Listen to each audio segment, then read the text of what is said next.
It's been a long winter in Lincoln, Nebraska, but spring has sprung, and that means it's time for Nebraska football at Memorial Stadium. Last year, we were treated to an unforgettable run by an incredible young man, and we'll check in with young Jack and catch you up on those bigger Huskers, too. It's spring football, and it's all coming up next.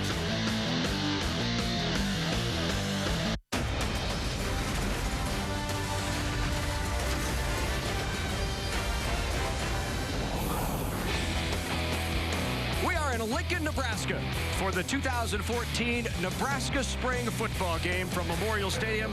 60,000 fans expected to pack in for the annual spring tradition that brings them to Lincoln, Nebraska. Hello again, everybody. I'm Larry Putney, along with former Husker Damon Benny. Good to have you with us. We have a bit of a unique spring game today, as these two teams will be really offense versus defense. We'll get to see ones versus ones, twos versus two, and each team, offense and defense, has their own way in which they can score points. Yeah, I like the format. I think it's a lot cleaner. It's easier to grade. I think it'll be easier for the fans to follow. And primarily, it's easy to get excited. Those guys on the defensive side love to be going to bat with just their guys. Offense feels the same. There'll be no love lost between their two, just good old-fashioned offensive defensive competition. So here are our rules for the day. It is, as we said, offense versus defense. You won't see any coin flip or kick or punt returns. No running clock. Roughly, Bo Pelini said this morning, about 25 plays per quarter. Should be between 90 and 125 by the time the day is over. This is how you will score it. The offense will obviously get 6 points for a touchdown, 3 for a field goal, 1 for an extra point. Typical scoring for an offensive team. For the defense, this is how they'll score their points. An interception is worth 6, a sack's worth a couple. A defensive touchdown, you combine the 6 for the touchdown, 6 for the turnover, they get 12 points, so a big play. You like this form of scoring? I do. I think it's fair, and it'll keep everybody on their toes. Defense knows that they can constantly generate points, and offense better be sharp as well. Again, it'll boil down to good old-fashioned competition. Looking forward to seeing a couple of stars on the field today. First in the form of the starting quarterback for the Huskers, Tommy Armstrong. Yeah, he oozes moxie. He's a guy that has tremendous command of the offense. You see 68 of 31 for 966. It's that one-to-one touchdown to interception ratio that he'd like to improve upon. Right. I think if you're going to make a run at a conference title, it needs to be at least 2-to-1 and maybe 3-to-1 when you know you're operating at a high level. It's a very young defense for this Nebraska team, but a very talented defensive well, and it starts with Randy Gregory. Absolutely. He's got the great big motor. He's a superstar, and the thing that Randy will have to manage this year is how to handle the expectation levels. Will protection slide to him? Will he get chipped? How will he be blocked this year as he tries to become a more complete player? And that's not only get after the passer, but stop the run game as well. It'll be a very busy afternoon down on the field as well, and for that, we head down to Will Shields. Will. New season, how's everything going in spring ball? You know, I thought we've had a good spring up to this point. You know, it's, we always talk about laying a foundation, it's going to carry over into the fall, and I think we've done that. Our guys have worked hard. We've got a lot of reps here, a lot of work. Obviously, some guys have come further than others. Today we're going to be a little bit thin in some positions. Just, nothing that's going to carry over into the season. We've got some guys nicked up that won't be able to play today. But overall, I think it's been very productive for us. Good. I got a question. Do you have any young guys that's like a freshman that just showed up on the block that basically have impressed you this spring? Well, there's a guy. We got a junior college kid who just came here in January who's done really well. And Byerson Cockrell, a corner who I think is he plays some corner, plays some nickel. He's had a really good spring for us. And Zach Darlington joined us early, and I think he's had a good spring. We haven't hit him. You'll see him out there today in a green jersey, but he's coming along. But I think overall, a lot of all those, that's what spring's all about, is that give those young guys that maybe haven't played a lot of football yet, a chance to come and show what they can do and set themselves up for the opportunity to play in the fall. Okay, one more about defense. Now, defense last year at the beginning, some spring camp, we were worried about it a little bit. Oh, yeah. They solidified themselves as the season's going on. What do you project for them this year? Well, if we keep working and we keep developing, we have a chance to be really good. Not only this coming year, but this group is going to be together for a few years. So I feel good about it. I think our guys have made development, but we're not where we need to be yet. But I think we're heading in that direction. All right. Well, thanks, Coach. I appreciate it. It's good to see you. Good luck today. All right. Thanks, Will, and thanks to Coach Bo Pelini for joining us. It's a typical Saturday afternoon in Lincoln, Nebraska. 60,000 fans piling in for the annual Nebraska Spring Game.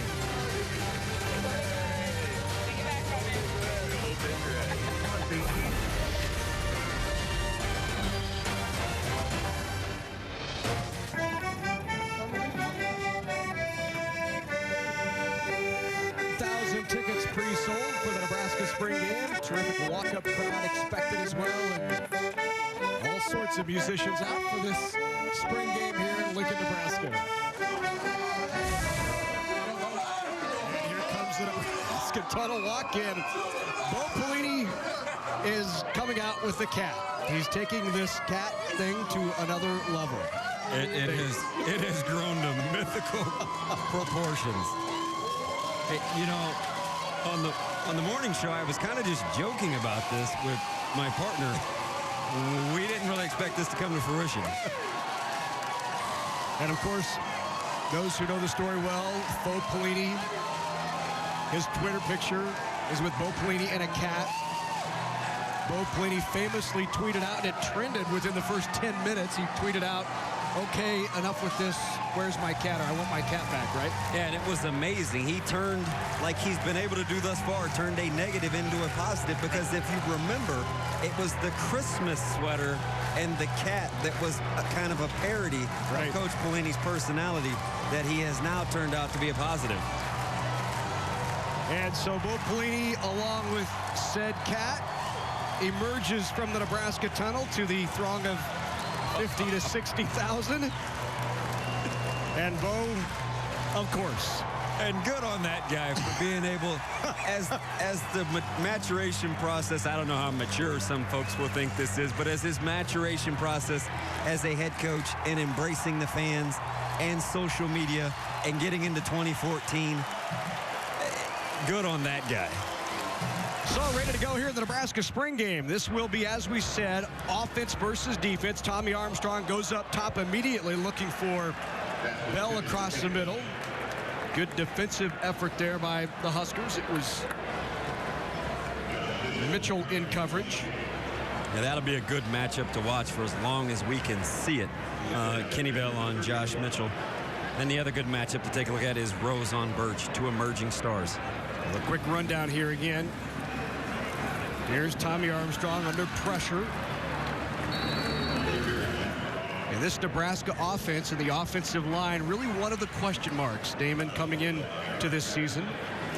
Yeah, on paper they look extremely talented. It is a deep unit. They're going to try to continue to establish depth, especially as they get some guys healthy. But they can go 8, and we heard Coach Pelini say this morning, as many as maybe 9 or 10 deep potentially.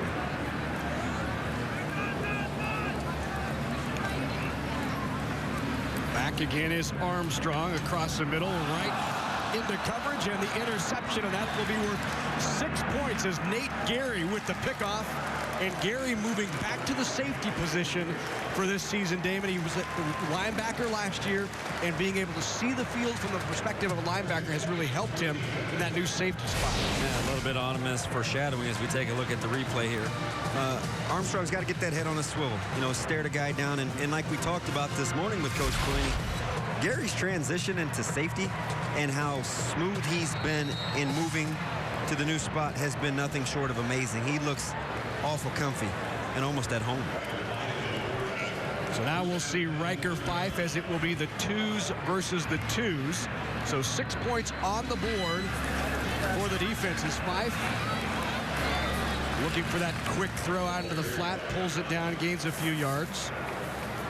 Riker Fife right now just ahead of Johnny Stanton on the depth chart at quarterback for Nebraska. Both of those, both Riker Fife and Johnny Stanton, will be important for the Huskers as they go through the 2014 campaign. As we see on the white tackle, the guy that Coach Pelini is extremely high on is Jack Gangwish. Defensive end wearing number 95. Good pinch from the corner. Terrell Newby with the carry. And that's a look at Byerson Cockrell, who we heard Bo Pelini talk about with Will Shields at the top. Yeah, he's an outstanding specimen. You take a look at that wingspan right there. Tremendous length, and he can run. Defensive secondary, another one of those areas as Riker Fife keeps it enough for a first down for Fife out past the 40 to the 44-yard line. But that defensive secondary, specific with the cornerback safety, Nebraska knew it had a lot of work to do, but they've come up with some young talent there. Yeah, I think the secondary has by far been the most pleasant of the surprises this spring, because you have a new hire in Coach Warren, and you got some young bucks, Rose and Cockrell. Gary moving back to the safety spot. They have been nothing short of holding up their end of the bargain thus far. Out on the flat, the catch made by Brandon Riley. Riley, the sophomore out of Lincoln, Nebraska. A nice gain on the completion. You think about in that secondary who they lost from last year, Damon. It was Ciante Evans, a four-year letter winner, 13 starts. Andrew Green with 10. Harvey Jackson. Stanley Jean-Baptiste had 13 starts. So they're losing a lot of talent in that defensive secondary. You see Riker Fife taking advantage of it right now with another quick out. Once again, it's Brandon Riley on the reception. Yeah, the little bubble look from the number 2 receiver. And you saw right there 2 good things. Number 1, Riker Fife putting that ball in position where Riley can get it on the fly. And then Riley immediately getting vertical. He's had an outstanding spring, perhaps the most impressive of any of the wide receiving crew. Brandon Riley, as we said, sophomore out of Lincoln Southwest High School. Riker Fife, though, very effective here early on. His ability to work quick. This offense is in general, and we were surprised a little bit in talking with Coach Pelini as we take a look at the replay this morning. Their tempo is something that they will continually stress, and they can't play fast enough. So to see them move at this clip is to be expected. This time the give. No, Fife will keep it. He pulls it out, goes around the right side. And Riker Fife, who they said really had a command of the offense throughout this Nebraska spring practice. And he's smooth, too, as we take a look at the replay. It is tough. Keels try to get out there and make a play. And good downfield blocking by Tariq Allen. He's got good size. He's feeling good about himself. He's back healthy. He's looking to have an impact. And I think he'll have a big day today.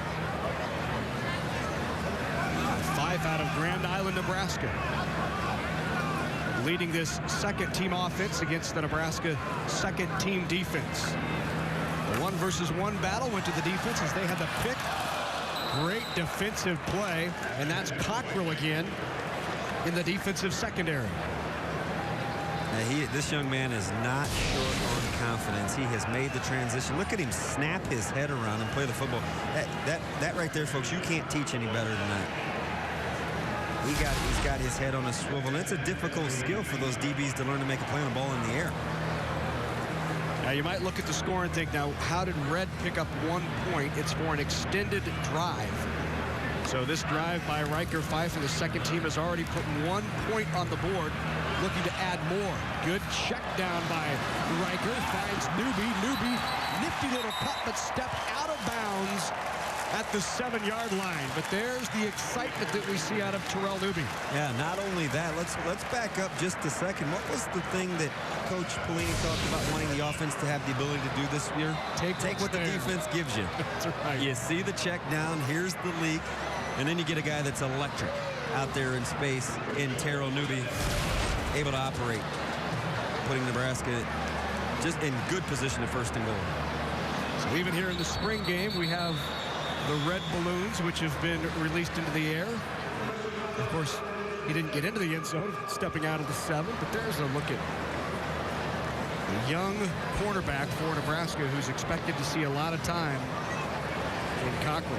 Well, that was by design. Let's see if our guys in the truck have that. Cockrell's ability to lay down right here and get a 20 was well done. It was almost like a sniper just got him. He kind of looked around, he thought about it, and then just decided he'd fall down. I guess that's a lot better than just kind of running to the bench. You don't want to be that guy that has to go to the sidelines with a hurt finger.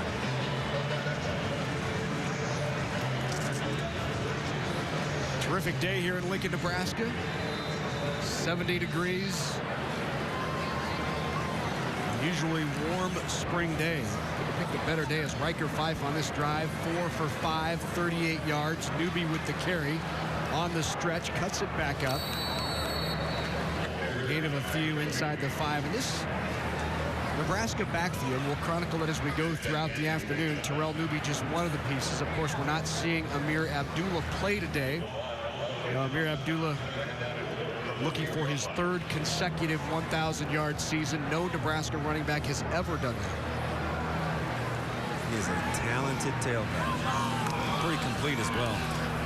Fife, quick, out into the flat for the touchdown. Riker Fife to Tariq Allen for the touchdown, and the Red takes the lead. Yeah, a little bit of a missed assignment there. Ishmael Jackson out there on the corner, still getting some communication. He's coming on the corner blitz. He's looking for a safety to roll over. They both come. And that's something that you can expect to happen in spring. I think Ishmael thought he was going to come. He was going to be the blitzer off the edge. You saw Gary walk down into the box. He thought he was coming. Big play wide open. That's the proverbial bust right there. So our first look on the afternoon at Laurel Bondi, a 6', 205 junior out of Boca Raton, Florida, who will take over the kicking duties this year for Pat Smith, who was a one-and-done at Nebraska, but a very valuable special teams player for the Huskers. Has Bondi been raiding your shoe wardrobe over there, LB? You like that? I like those blues. He has his red team on top. It's 8-6 here in Lincoln.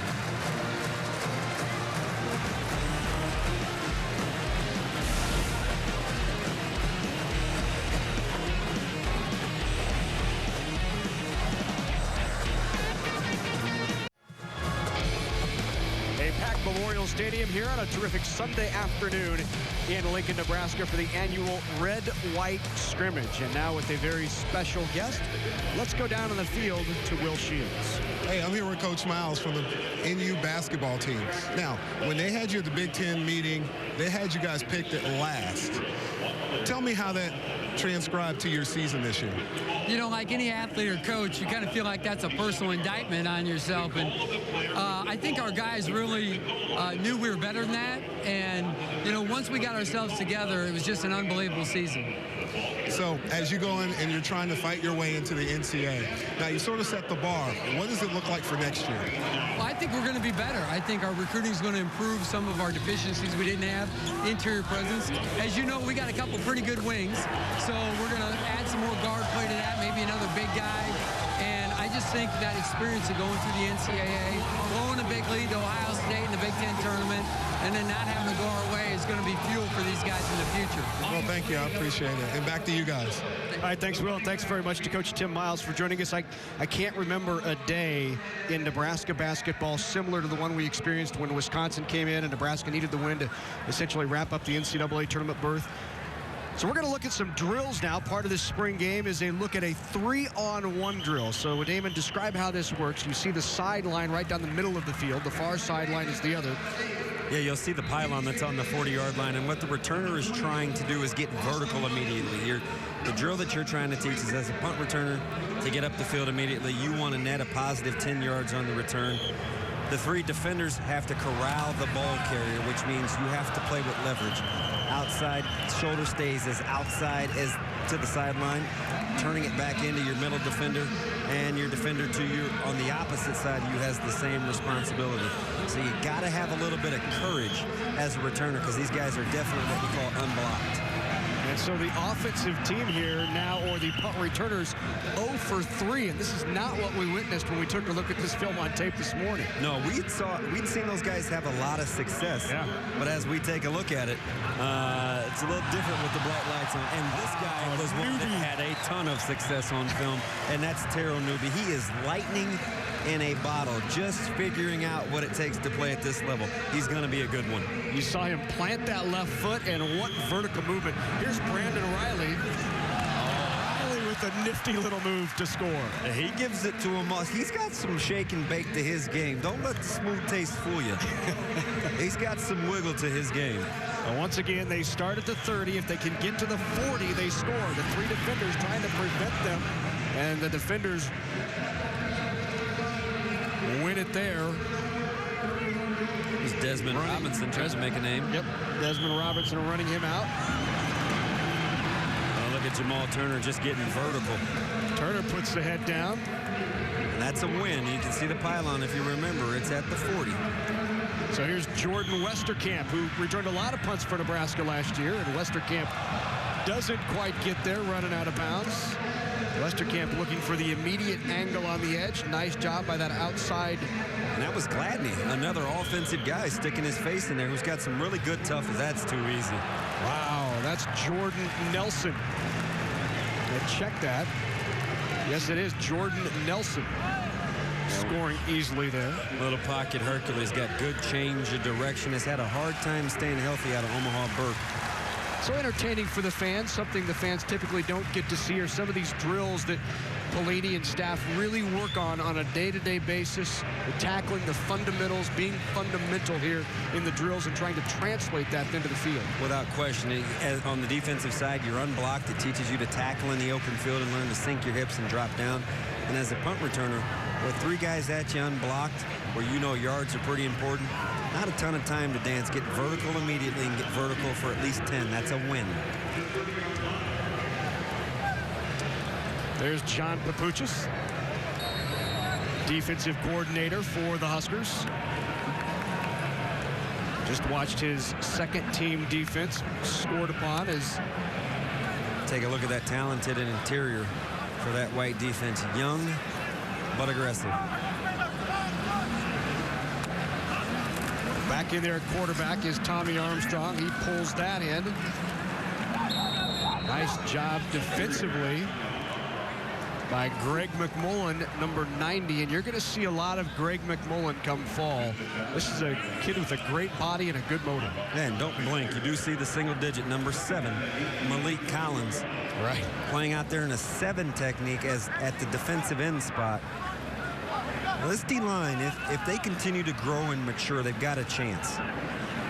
Going to have to establish some depth. But their top 2 are talented. Under pressure and a sack. And there's the most... Zaire Anderson. The most consistent of the bunch. We hear the flash guys. We've heard about Michael Rose. We've heard about Bando and Josh Banderas. But the guy that has been the most complete this spring is right there, number 13. 2 missed blocks. And he closes. His ability to get home and get you to the ground is probably his biggest asset. Whatever he hits typically stops moving. So 3rd down and 18, and right now, number 1 defense owning this number 1 offense. Armstrong along with Amani Cross in the backfield. Armstrong looks over the middle, finds his guy. A good gain of about 13, but that will bring up 4th down and 5. Yeah, that's going to leave a mark, too, as young Nate Gary sticks his face in there to make the play on Sam Birch. The ability to close. You see Gary drop his hips and play with a good strike angle. So again, no first down, no punts, so that essentially a turnover, and so now the second-team offense will come out. There's Tim Beck, offensive coordinator, quarterbacks coach for the Huskers. Although you see Joe Gans, graduate assistant, working on the sideline with the quarterbacks quite a bit as well. Yeah, the hourglass is ticking for Mr. Gans as he finishes up his GA responsibilities. So here's our first look at in there quarterback for Nebraska, Tyson Brokemeyer, a walk-on from Aurora. His 4th season in the program, also figures to battle for some playing time this year. For that white defense playing that right rush in, you see him put his hand in the dirt. That is Marcus Newby, the guy that we've heard a lot about.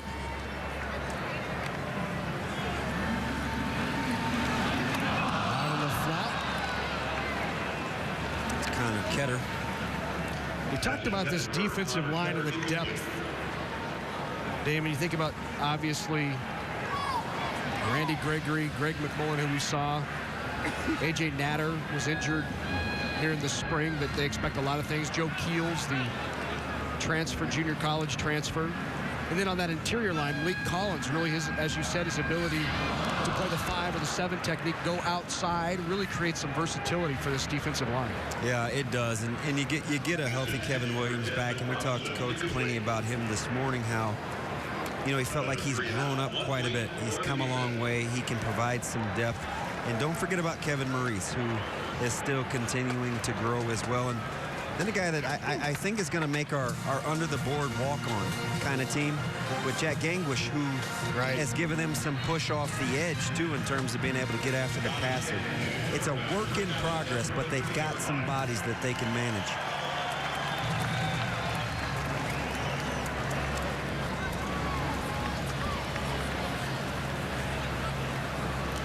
Here's Johnny Stanton at quarterback. Stanton, the 6'2", 225 redshirt freshman out of Rancho Santa Maria, California. And it's like they say, Phil P, the most popular guy is the backup quarterback, and as Stanton tries to garner that role, he is by far and away have captured the most intrigue almost of any offensive player to this date through the spring. Everybody wants to know how Johnny Stanton's doing. This will be the first good clean look that he's got with the live bullets flying. Coach Pelini told you and I this morning he thought Stanton probably had the best arm of the bunch. Still growing in his ability to learn the offense. Well, you take a look at the Malachi crunch by Singleton and Cockrell. That secondary has been pretty impressive this spring. And it's like we alluded to, any good defense that Coach Pelini has had, we've heard about the great interior line, but the one thing all those defenses have in common is the secondary has been outstanding. Motion will be called on the offense. They had a 3rd down and 1 and looking to pick up that 1st down. Is that the first piece of laundry we've seen today? First today. That's pretty impressive. And especially at the pace with which they run this offense. It is. It is. They're moving at quite a bit, quite a clip, and shuffling in a ton of bodies. Stanton under pressure, looking downfield. Keeps the eyes peeled, slips between a couple, but just out to about the 35. I think the one thing that you had noticed, Damon, even early in the spring was the tempo. It is brisk, and while the defense wasn't lined up, you look at Marcus Newby doing his best semisonic impersonation with closing time. You see him narrow the distance between he and the ball carrier. He is outstanding at what we call getting home. Well, many of you may have heard that Rutgers and Maryland coming into the Big Ten in 2014, which has created a need for new divisions. Gone are the leaders and legends. So let's take a look at the East Division. That would include the other side from where Nebraska is. Teams like Michigan, Ohio State, Penn State, a stacked division on the east side. And here's your West Division with Iowa, Nebraska, Wisconsin, Purdue, Northwestern, Illinois, Minnesota also in there in the East-West. Nebraska's got to have the ability to make hay.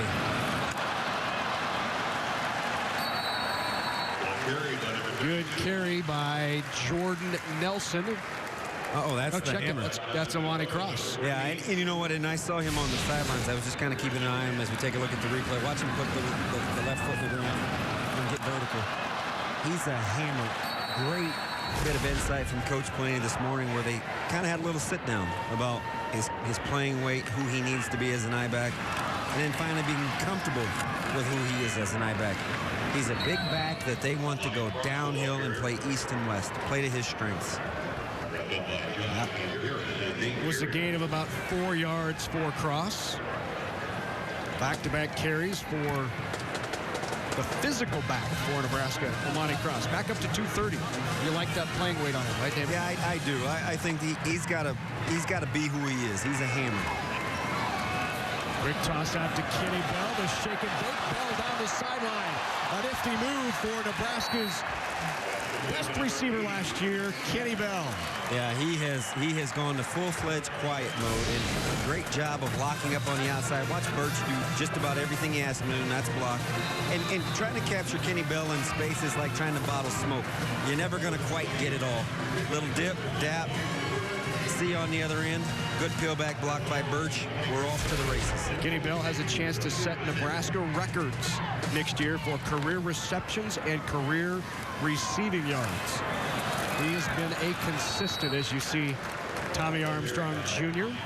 Great patience, too, on that outside zone play. You saw how long Armstrong stayed with the ball carrier, getting a real good look to see who's closing and who isn't.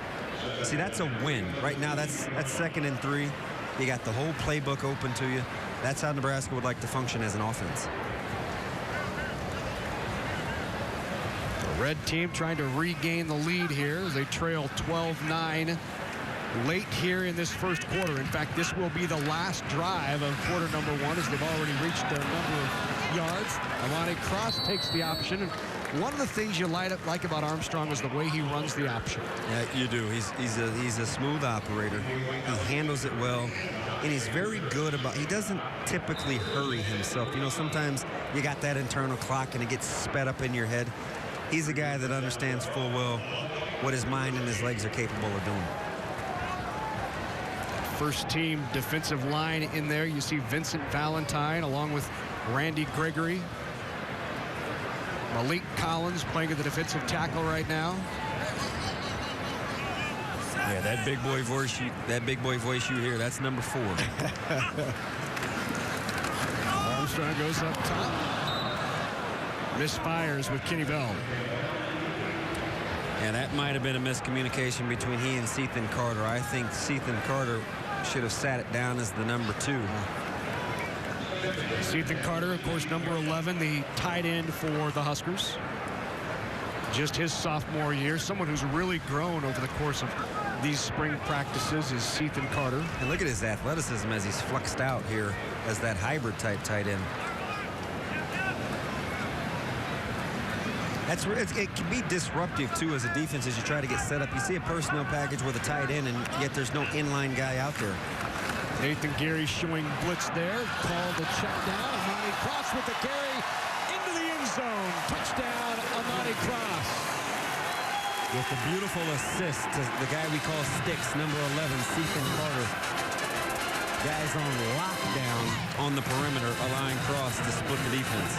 19-yard carry for the sophomore Amani Cross. Look at junior Amani Cross. You know, and it doesn't show up in the stats, but Tommy Armstrong's hold on the play fake holds the backside safety. Watch how long he stays with this. See, that's all you need for Leroy Alexander to not be able to get there. I'm not sure if our guys in the truck can rerun that, but with the hesitation and the backside run fit by Leroy Alexander, he can't get to Amani Cross. Extra point is blocked, and that will be a point for the White as the Red now have the lead. We are at the end of 1. Nebraska offense on a couple of scoring drives have put 6 on the board, but the defense has looked good as well. Bo Pelini's spring practice continues from here in Lincoln, Nebraska at Memorial Stadium. 16-13, Red on top.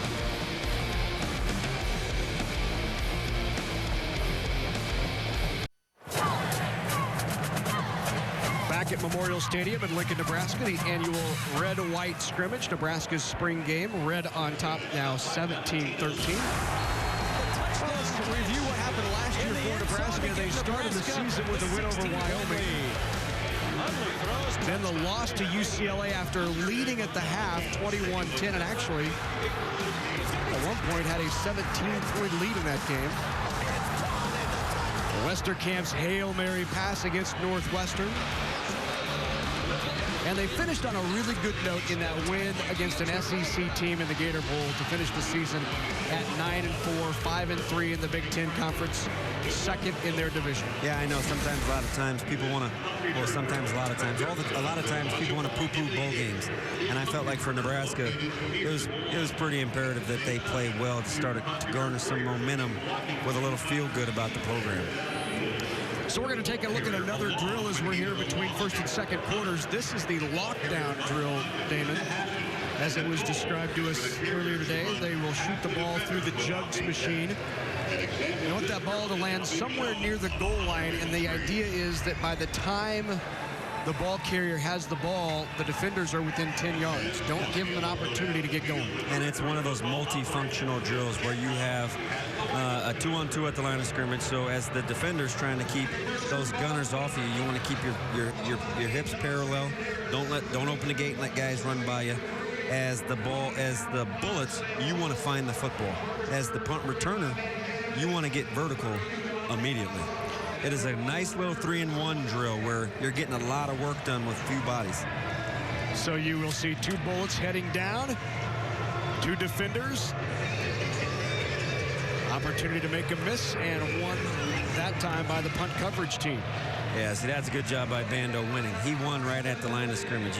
You can't allow the 235-pounder to come down full speed like that.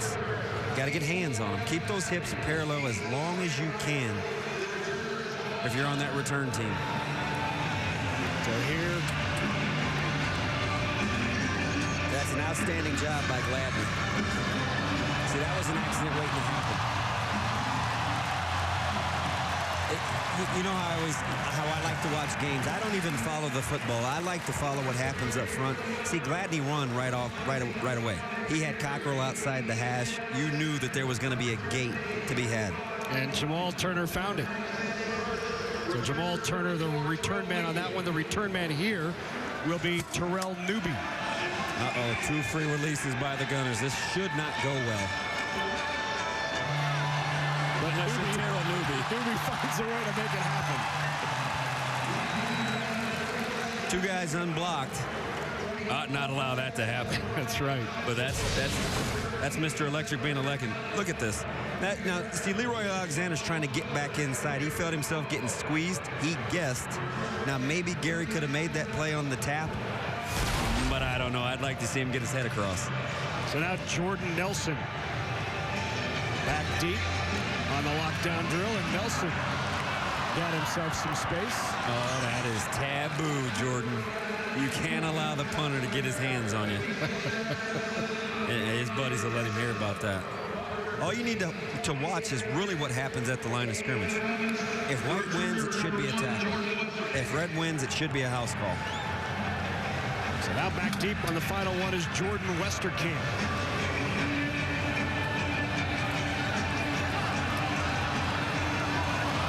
Nifty moves by Westerkamp to keep his feet. And so that is the lockdown drill. So an opportunity to take a look at a couple of drills here in between breaks. The 3-on-1 and the lockdown drill. And what it helps you focus on the specific areas of your punt return team and your punt coverage team without needing all 11 guys on the field. It simulates just about what everybody's going to have to do at some point or another in the kicking game. It's a pretty complete drill. We are at Memorial Stadium in Lincoln, Nebraska for the 2014 Nebraska Red-White Scrimmage, the annual spring game. Nebraska offense has put it in the end zone twice in quarter number 1. As we see Zach Darlington. So you'll see a green jersey on the field at quarterback for the red team, and that is Zach Darlington, the true freshman out of Florida. Well, I tell you, that's an easy guy to root for and a great story. Tremendous junior year, highly, highly recruited. Nebraska gets him coming out as a senior, a very good get. He suffers a devastating hit. It was his second concussion, sat out the remainder of the season. And young man has found his way to Lincoln. And still wearing the green jersey, off limits to the hit as that goes outside to Nelson. That'll bring up 3rd down, but you're right, just a terrific story. The 6'2" freshman out of Florida. Famed high school of Apopka. I think you and I would both agree they play pretty good football at Apopka. Of course, Zach Darlington, the coach's kid, so he's well schooled as well.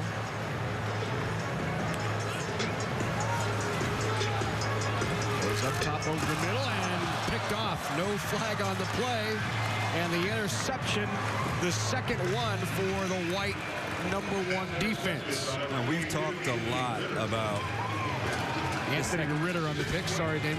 We've talked a lot about this secondary, and although that was the 3rd unit, Yep. still very little separation between defensive backs and wide receivers. We have seen tight coverage from start to finish. And I said a couple of weeks ago, this was primarily more on our morning show, but I wondered, and it's still early, but if Nebraska has got an area where they need to get better in the passing game, in my opinion, given their personnel, it will be the ability to get separation for chunk plays downfield.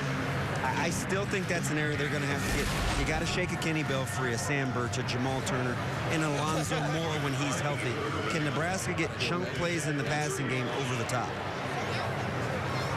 So the interception, second of the day, one for the first team and one for the third team. Check that. This is Edgar Fife in there, quarterback. There's Newby. Good run by Terrell Newby.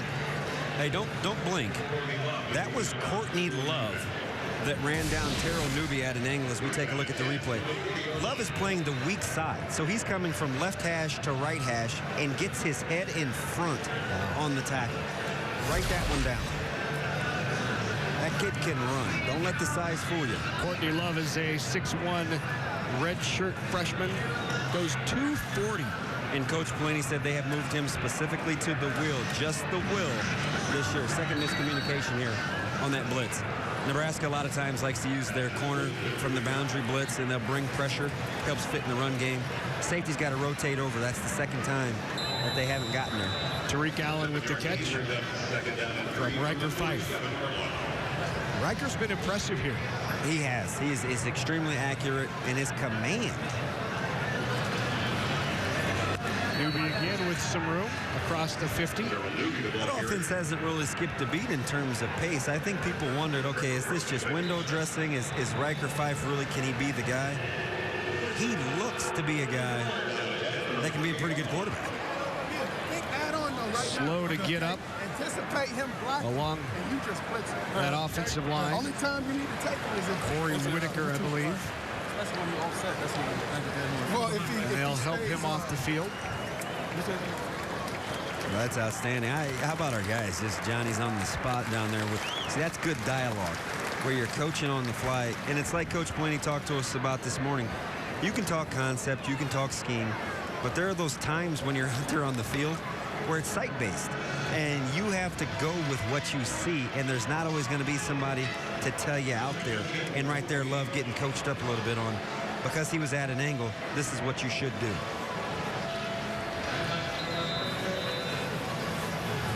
First down and 10 for this red team, led by Fife. Good defensive pressure.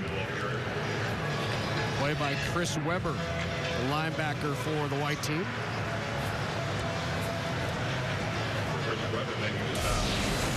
One more look at Weber. Sheds the tackle, makes the play. That's a way to be strong at the point of attack.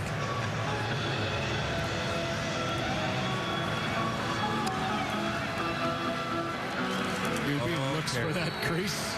I tell you, see if our guys in the truck can cue that up. See, that's just a young guy being young. You got the little G scheme. The guard comes around the pull. That hole was clean in there for a good. Take a look at the replay. Watch the guard come around in short set.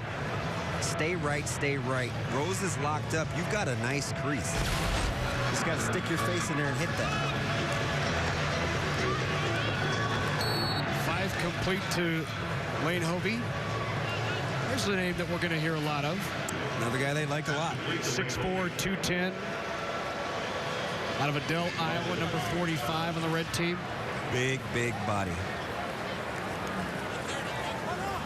So turned over on downs. Two teams will switch.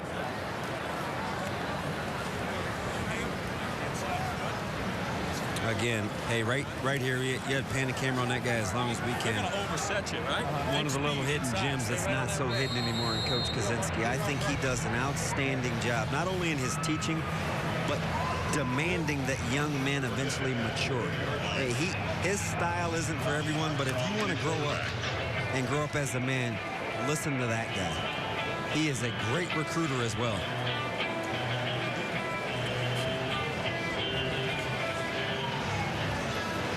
White on top, 2017. Tommy Armstrong back in there at quarterback. Good ball right there. Just over the outstretched hands of Greg McMullen and complete to Tariq Allen. How about Nebraska defensively coming with a zone dog? They've got McMullen playing D, and watch him drop to play hook to curl. Look at the big fella. Oh, I see you, 90. That's outstanding athleticism and a great read by TA, because he's not supposed to be there. There's the big guy, Monty Cross again. Cross with a gain of 16 on the play. I tell you, for a 230-pound guy, he's got some shake to his jello here a little bit. And the other thing is when you take a look at Nebraska being successful on the edges in the run game, how long are these receivers locking these guys up? Outside zone is a long time to hold your blocks. Nebraska's receivers doing work.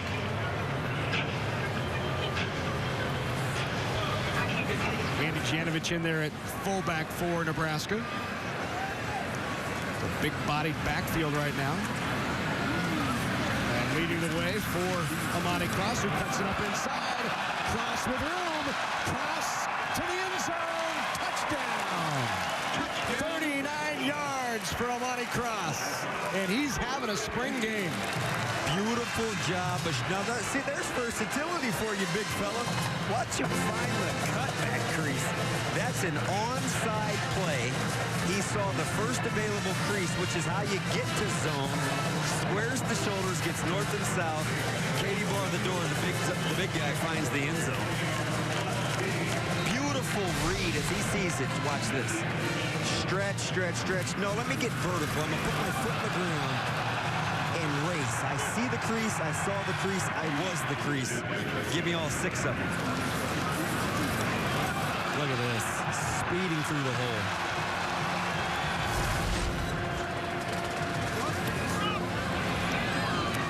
Extra point is good.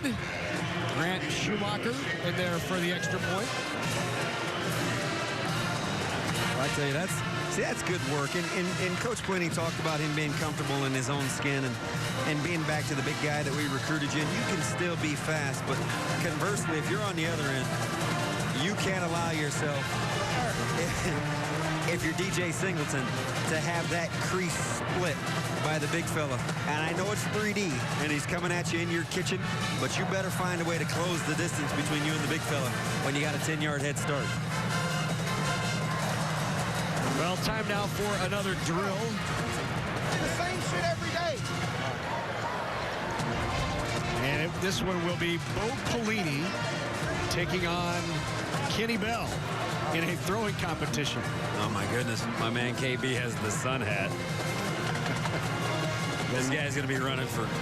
It's a good thing Heineman is served his limit, because those folks seeking that gubernatorial seat would have to put up with this guy. He could run for mayor. He could run for governor. And somebody better eventually look out for president. So here's the challenge. It was Coach Pelini apparently challenging Kenny Bell to a goalpost throwing challenge. Each line up at the 30, and each will have 3 attempts to throw the ball and hit the goalpost in the south end zone. We saw Coach Pelini this morning. He had the Indians t-shirt on. You think he's got that noodle warmed up? He's out there warming up. You know, these guys spend some time doing this kind of jacking around at practice. But this one is for real with 60,000 watching you. My money's actually on Coach Pelini here. He might only have one good throw in him, but I think he'll make the most of it. There's a look at Kenny Bell and Bo Pelini. So Kenny Bell, there's his best campaign spiel right there. just being introduced. Throw number 1 from Kenny. Trying to hit the goalpost. Just missed. So now, Bo Pelini attempt number 1. Each gets 3 tries. And Bo comes up well short. My money's on the lefty. He's going to gauge that trajectory here next time around. He's playing to win. Kenny Bell's second attempt. Got it. Hit the crossbar. Here we go. Here we go. There goes that man. He is something else. And Bo just watches it, very unimpressed. Oh, he's trying to guide it. You gotta let her rip, Coach. Now, if he hits this, we'll never hear the end of it. I mean, this will be full-fledged Ringling Brothers, Barnum and Bailey circus. Oh, here we go. And Kenny Bell has won it. What is? Hey, that's the presidential wave. You like that? And the third throw for Bo Pelini. That time just over the top of the crossbar. How about the wave? Let's go down to the field. I think Will Shields has somehow gathered in Kenny Bell. Okay. I just want you to know that I beat him every day. Okay. That was fixed. He We fixed predicted it the this time. first one, but then he ended up hitting 2 in a row. That's pretty talented. That's pretty talented. He almost missed it outside. Well, great job, sir. All right, thanks, Will. Thanks, Kenny. Thanks, Coach.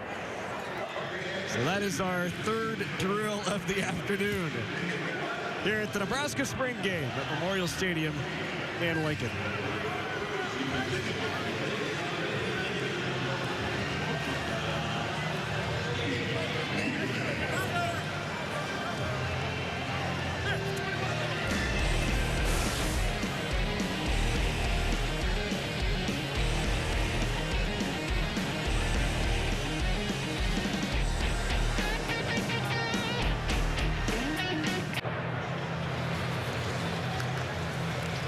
Back at the red-white scrimmage here in Lincoln, Nebraska. Second team offense in there. That's good for a first down, a gain of 6 yards. If you're into offense, two guys to keep an eye on here that I think have a chance. Kevin Gladney, he's just a pup. Good route runner, can go play a ball in the air. And he's got good toughness, too. He's out there at number 81. Good guy to take a look at. And then number 79, Dwayne Johnson Jr. playing some right tackle. Nelson with the carry.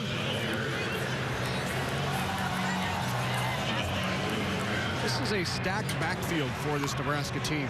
Yeah, you think they've got options? Yeah. And they can get at you with their top four in a lot of different ways. Amir, he's Mr. Complete. Then there's Amani Cross, who can get you with power, and we just saw a little bit of the lightning. And Terrell Newby, who can home run Crecia. They're all just a little bit different.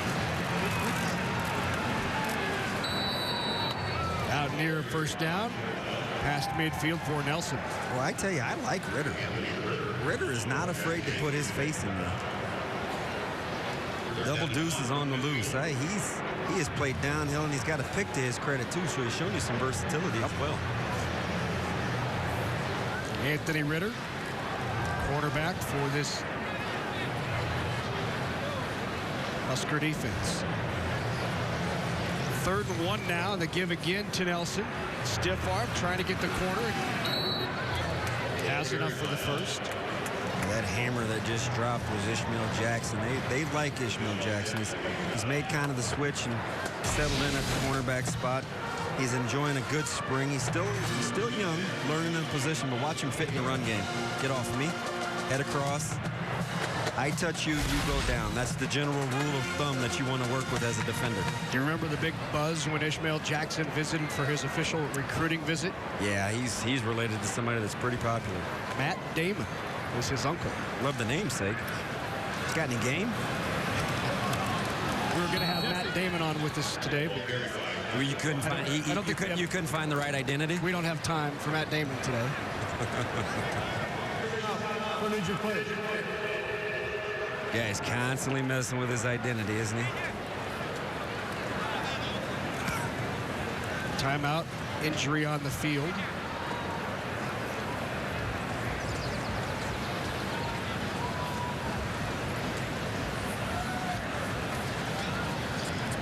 This is the one thing you do not want in a spring game, Damon.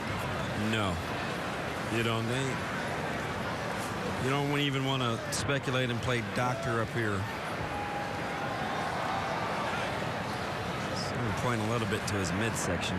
Well, we're here in this middle of the injury timeout. Let's go down to the sideline with Will. He is with a Olympic medal winner. Will. Hey, how you guys doing? We're down here with Kurt Thomas-Savage, and I got a question for him. A couple. Actually, he went to 3 different Olympics. Is there going to be a 4th? Probably not another 4th Olympics. You know, it's the Olympics are every year. It might be a different decision, I guess, but every 4 years, it's a long time. It's a full college career in between there. Now, with the training difference from you being a football player to that, what was the big difference in transition? Honestly, just the conditioning is the biggest difference. But, you know, here at the University of Nebraska and in Boyd Epley's program, Husker Power taught me, you know, strength and speed, squats and cleans, you know, sprints, all that plays a huge part in pushing a bobsled. Awesome. Well, I really appreciate you coming, but what really wanted to know is that, you know, give other guys opportunity to think of something else after football. Yeah, definitely. You know, it's the type of sport where, you know, linebacker, safety, running back, you know, 6'1", 220, 230 pounds, they make really good push athletes. Awesome. Well, thank you very much. I appreciate it. Back to you guys. Thanks, Will. Thanks to Kurt Thomas-Savage. Won the bronze medal in the Sochi Olympics, gold medal in the previous. Here's a look at his Olympic and Husker career. He was a linebacker at Nebraska, late 90s, early 2000s. First team academic All-American citizenship team, and then won the gold and bronze medals. Nelson's showing some nifty moves here, too. Yeah, I like him. I've coached him once upon a time in another life in his high school career, so I've seen him up close and personal. He's extremely explosive. He's good in small spaces, and he's a tough guy. He just hasn't been able to shake the injury bug. I told him, you know, he ought to look at a Twinkie or swallow a cupcake, ingest a little fat, because he's one great big muscle, so he's wound pretty tight. So that offense turns it over on downs. They'll change the score. 26-20.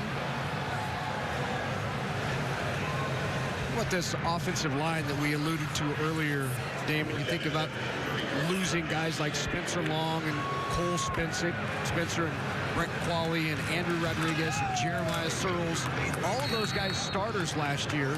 And yet, in our conversation with Bo Pelini, he was really pleased with where this offensive line is. Absolutely, especially when they're healthy. He liked the development of the young guys, guys like David Neville.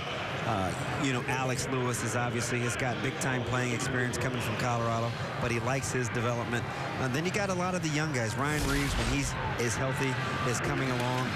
He's talked about Givens, Morty Price, and Chongo Condolo. And hello. Big pop there by Zach Stovall. Capable of laying the lumber. You see, he's got that nice thick trunk, and he plays with confidence. Watch him fit in the run game. And that's not a little guy. That's Adam Taylor. I mean, that's the guy that has grown to like Paul Bunyan-esque tails in terms of how many guys he's truck stick throughout this spring as well. There's the numbers on Stovall from Bellevue, Nebraska, but you did mention Adam Taylor in there now, 6'2", 210, a redshirt freshman from Katy, Texas at the running back spot, and he has grown to legendary proportions. What a grab there by your guy, Hovey. Yeah, he's just growing into his body and kind of being comfortable with being a big guy. He's a matchup problem for guys because he's got such length and size. The next phase for him will be playing with confidence. Watch him go get this one. Give it here. Out of ADM High School in Iowa, Adele, Iowa, 6'4" frame, as you mentioned. Taylor gets the carry. Nope, the keeper. On the outside by Stanton. This is what he does. Stanton pulled it out of the belly. Nice gain on first down for 15 yards. Yeah, he puts the dual in dual threat, and a lot of times as we take a look at the replay here, I think people wonder where are the reports after scrimmages or practice. It's game-type environments where Stanton's going to have his best chance to shine because he's got a little unorthodox to his game that in an improvisation, because he's such a good athlete, you get to see it out here. Looking up top, tipped around. Incomplete.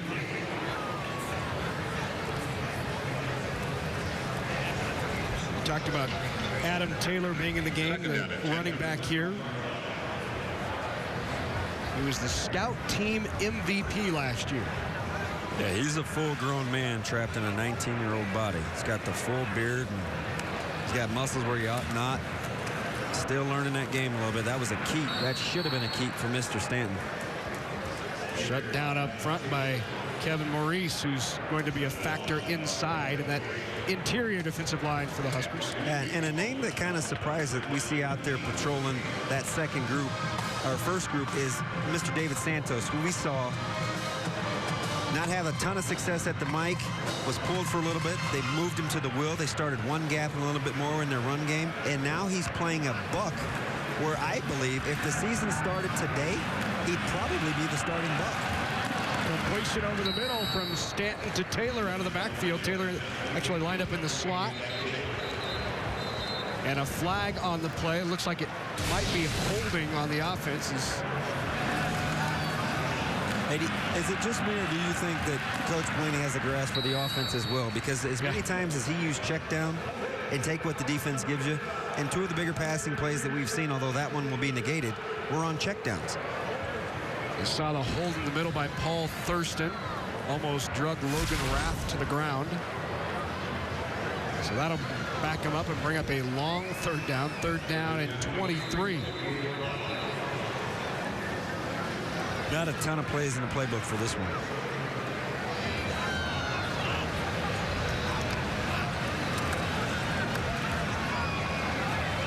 Stanton to a wide open receiver. First down and still running. is Kevin Gladney. And Kevin Gladney with the completion and the touchdown. Maybe not a lot of plays, but they found one. Yep, it was a combination route. He ran the little corner route, sat down on the curl. They bit and sat short. Why? I don't know, but depending on which side you're a fan of, if you want to see good defense, it's like, oh my goodness, they're giving up another chunk play on defense on third down, which was their Achilles a year ago. The inability to get off the field on third and longs really hurt Nebraska. But if you're a fan of the offense, you're looking at a good pitch catch and a nice concept route. That guy right there, Kenny Bell, he's almost too cool for school, isn't he? The glasses and the sun hat, is he ready for the beach? Extra point by Mondi is wide. One more look at the completion from Stanton to Kevin Gladney. Little concept, you run the flat route with the tailback to hold the corner. You run the post to carry the safety or the corner, and then you run the corner route and see if somebody bites. And unfortunately, if you're a fan of that white defense, they bit. And didn't just nibble. They chomped to give up 6. So that will do it for the first half action. At the half, 34-21. Red on top of the white after the touchdown from Kevin Gladney. Let's go down to Will, who's on the field. Well, they told me I could call you JP because that's what they go with. What do you think of the first half of this practice? Some good and some bad, like all kind of practices are. You know, we were a little sloppy tackling at times, which I don't like.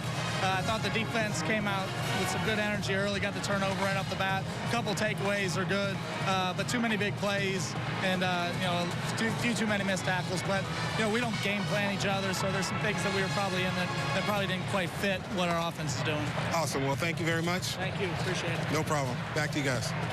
All right, thanks, Will. Thanks to Coach Papuchis. We are at half at Memorial Stadium of the red-white game. 34-21, red on top.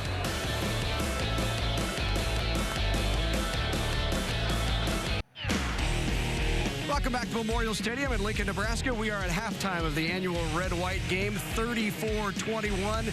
And you see the pledge being taken here at the halftime, the drug-free pledge. And terrific spring game. I'm joined now by the Nebraska Director of Athletics, Sean Eichhorst. Thanks for being with us. Appreciate it. Well, thanks, Larry. Good to be here. You know, in your little more than a year, you have never sought out publicity, but you are always very readily available. Why is that important to you? Well, I think since day one, when I arrived, what's important to me is to provide the support and the stable support necessary, I think, for our young people to flourish. And so it's an approach I've always taken and one that's always worked for me.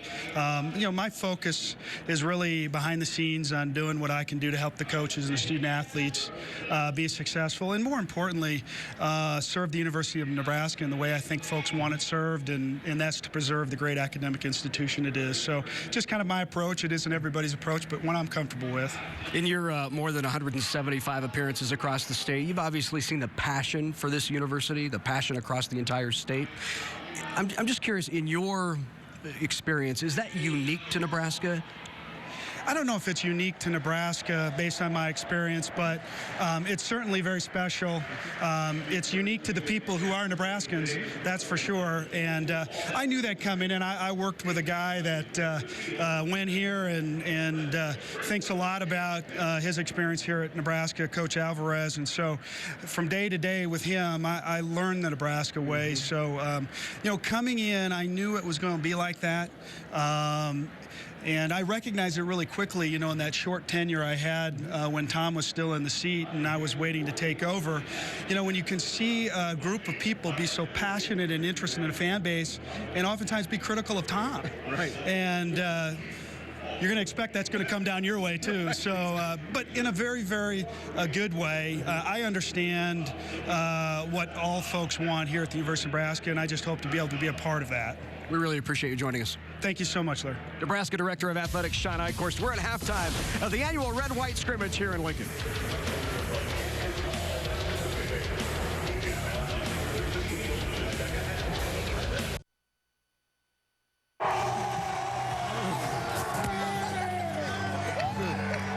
You ready? Let's go. Could they see it real good? Could they? Everybody just started playing.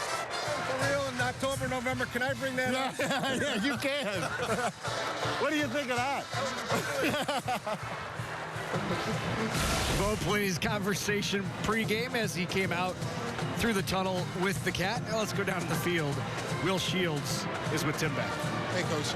First half, what do you feel? Halftime. Well, you know, I wasn't pleased with the turnovers. We've been pretty good all spring of protecting the football, but overall good. You know, we've been playing all our guys, you know, pretty dumbed down offensively, but giving our guys a chance to go out there. We're young offensively, offensive line, quarterbacks, and this is a great test for them. I love the atmosphere, and it's been a lot of fun so far. And how's your young line faring so far? Not bad, not bad. We've had a couple guys going the wrong way, like always. You've probably been there one time when you were young, remember? Yes, I do.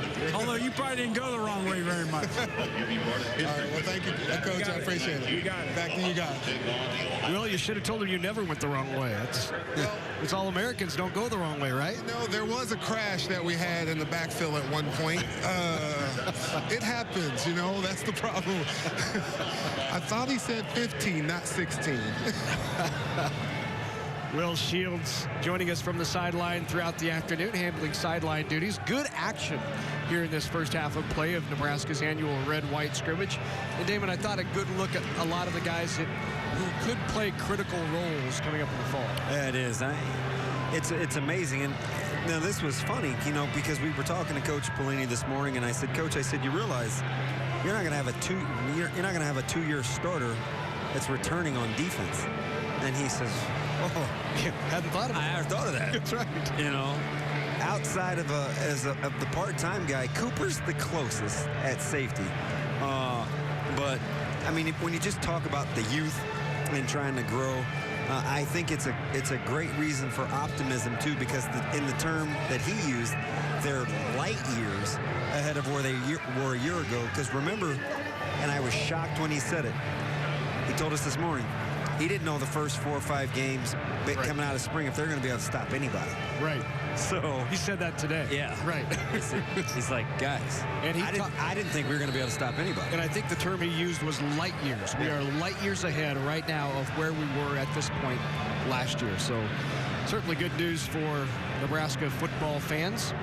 We talked about that stacked backfield, Damon, and we've gotten a look at all of the running backs with the exception of Amir Abdullah, and here they are. It's Abdullah, the senior, who you will not see at all today, although Amir really was lobbying for some time.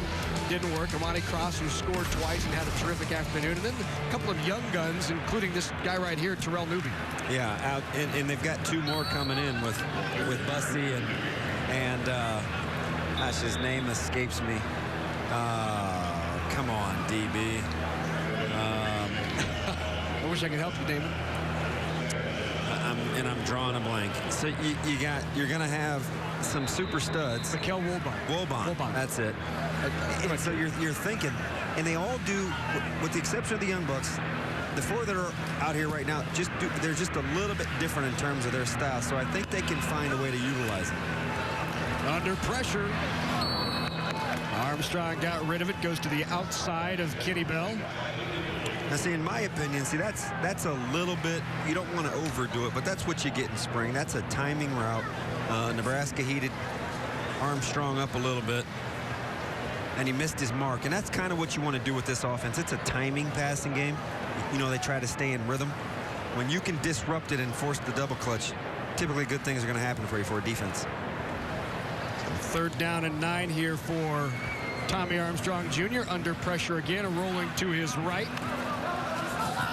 And a run out of bounds. Another point for the white team on the sack. He is now 3 of 7 for 47 yards and an interception. Boy, I tell you, if you're looking for somebody to play opposite Gregory, you better watch number 90 today. McMullen has been a man and a terror. Not only, we watched him drop back in the zone dog, the little fire, the zone fire dog that he ran where he dropped to play hook to curl. But he's been unblockable today, getting after the passer.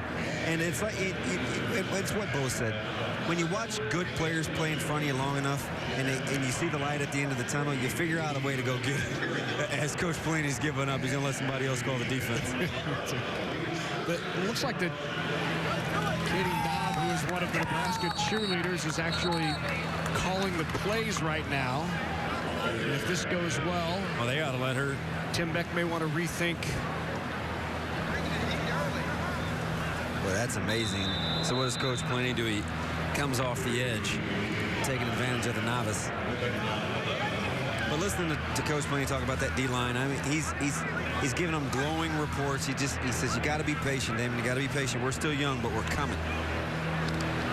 Johnny Stanton now in there at quarterback for the Red offense. That's a good little stick throw, a little hook to curl. Tariq Allen on the reception. That's his third catch of the day. It's good to see Tariq Allen playing well. You know, he had the horrific knee injury. People were very upset about how it occurred. Right. Came back towards the tail end of last year, was not the same player. He's playing with confidence now. He's a big body. He's got long arms.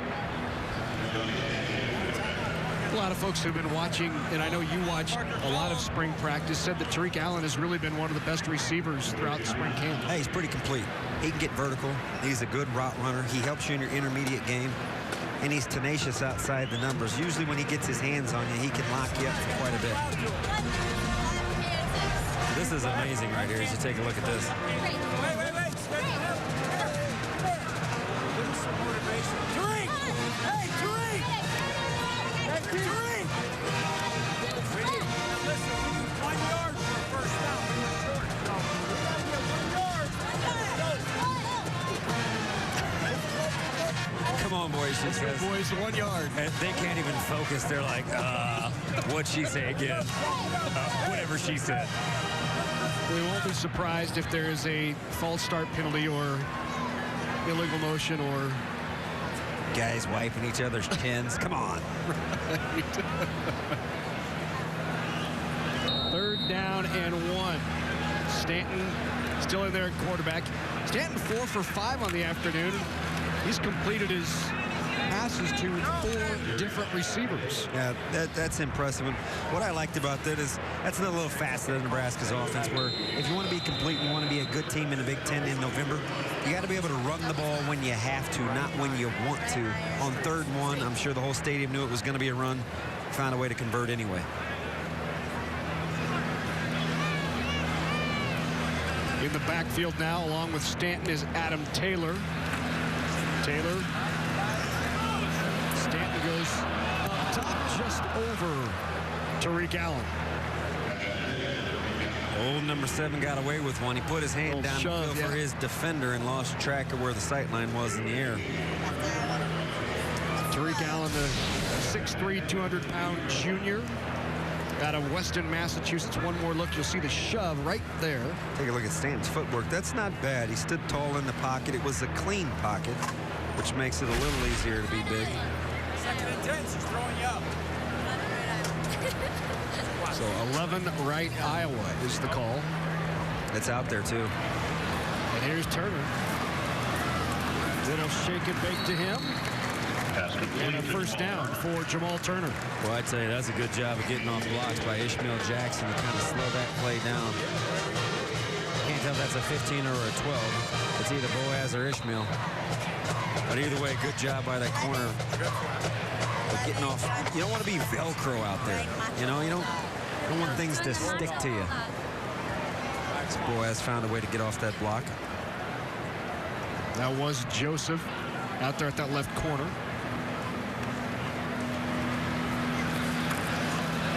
Stanton again out of the backfield, finds his man. Impressive start here for Johnny Stanton. He seems to have relaxed a little bit. Yeah. Doesn't have the little hiccup. Is in a nice little rhythm. Doubles right, left flash sun. Take a look at the verbiage and you can see everybody at home probably just thinking, gosh, that's a lot of talking. It all means something.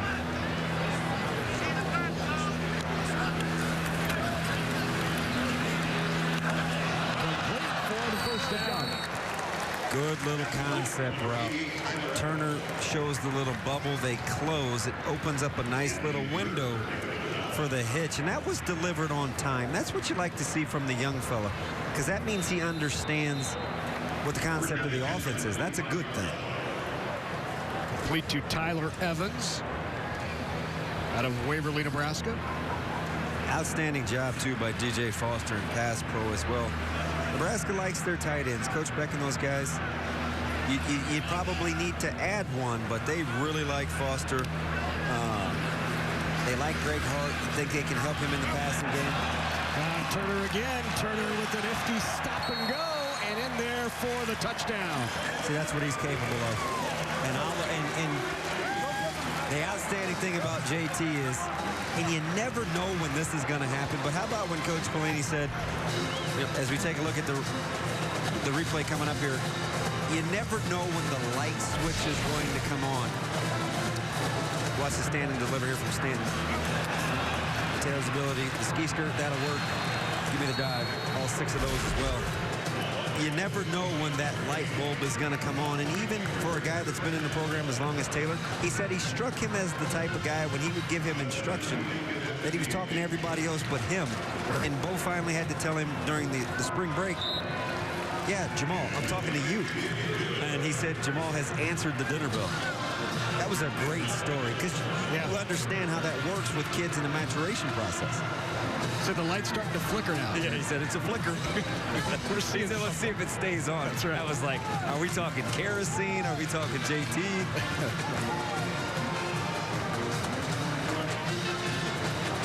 So successful play call for a touchdown by the Nebraska cheer squad. It was a 25-yard completion. 8 plays, 70-yard drive. Red on top.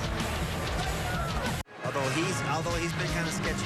So back here at Memorial Stadium in Lincoln, Nebraska. 43-24, red on top after the touchdown reception from Johnny Stanton to Jamal Turner. Now in there at quarterback, wearing the green jersey is Zach Darlington. Out of Apopka, Florida, quarterback 6'2", 205. We talked about his struggles with concussions early. And with a man in his face, he gets that away. Good pitch and catch right there. Darlington throwing to a spot, and then Hovey using a nice hands catch. That's a long way to reach for a guy that's 6'4", 210 to get below his waist. On the dead sprint anyway. Try that at home. Let me know how that works out for you.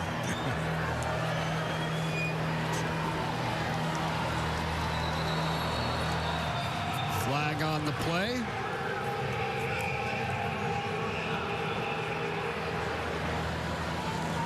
Execution, one of the things that man talked about this morning in our conversation.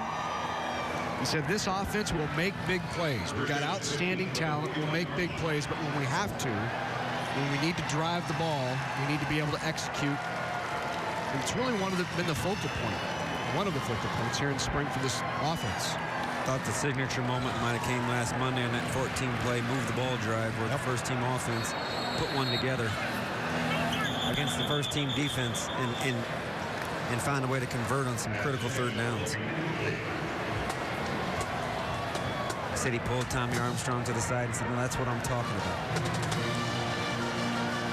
Time now to head back down to the sideline. Will Shield is with some very special guests, the Hoffman family. Will? How you guys doing? Hey, Jack, I got a question for you. I know I got to see you last year. What grade are you in and how old are you? I'm in 2nd grade and I'm 8.5. Awesome. Hey, you know, last year I was on the field when you actually ran your touchdown. I was wondering, with all the different confusion and everything else, how did you know when to stop running when you went for the touchdown? My dad told me to just hit the fence. So he told you to run all the way to the fence, and then you knew you were in the end zone. Awesome. Well, I was going to actually talk to you a little bit and ask you, how was your year after that run? Sort of what happened after that? You know, it was an amazing year. You know, the run, I always tell people, you know, Jack didn't just score a touchdown for the red team. He didn't score a touchdown for the Huskers. He really scored a touchdown for pediatric brain cancer. You know, what we were able to do with the platform that gave us in terms of raising national awareness for pediatric brain cancer, raising money for research, was really outstanding. And we're really forever grateful to the University of Nebraska and football coach Will Pelini for these amazing opportunities. And also there's a foundation that actually there's an event coming up. Can you tell me a little bit about that? Yeah, the Team Jack Foundation has partnered up with Larry the Cable Guy. April 25th, there's going to be an event at Pinnacle Bank Arena right here in Lincoln, and so we're hoping Husker fans turn out and support a great cause. Larry the Cable Guy has so graciously donated a concert for the foundation, and so 100% of the proceeds are going to go to support child brain cancer research. Okay, and now the other two big things that happened to you this year. How was it winning an ESPY? You know, that was really an amazing experience. It's really unlike anything we've ever experienced. We're straight from the farm, and so to be out in Los Angeles, California with a bunch of athletes was pretty crazy. And then, of course, of all the people in the stadium, how was it meeting the president? Awesome.